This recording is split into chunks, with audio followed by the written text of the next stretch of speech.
अस्सलाम वालेकुम प्यारे बच्चों, आज फिर मैं हाजिर हूँ एक नई इंफॉर्मेशन के साथ।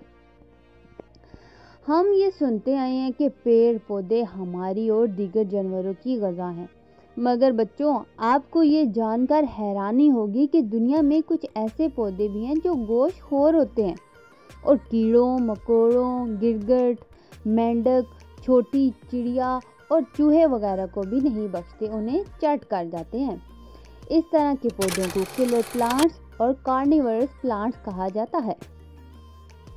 गोश्तखोर पौधे मुख्तलिफ मुल्कों में पाए जाते हैं। उनमें ऐसे पौधे भी हैं जो कीड़े मकोड़ों के अलावा बड़े मेंढक, चिड़िया, हत्ता के चूहों को भी हजम कर जाते हैं।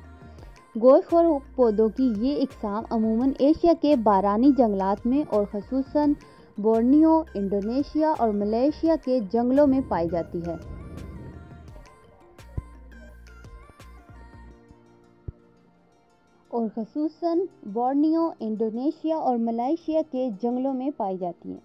ये काई से ढकी ज़मीन पर जिसके नीचे पानी खूब रस रहा हो और मिट्टी बहुत ज़्यादा नम हो उगते हैं। अमूमन ये पौधे 1500 से लेकर 2650 मीटर बुलंद पहाड़ों पर देखे गए हैं।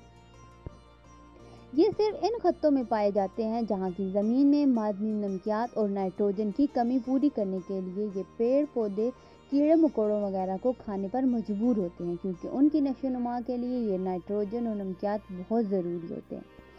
इस पौधे का मटका नुमा जाल 35 सेंटीमीटर ऊंचा और 18 सेंटीमीटर चौड़ा होता है, जिसमें 3.5 लीटर पानी जमा हो सकता है।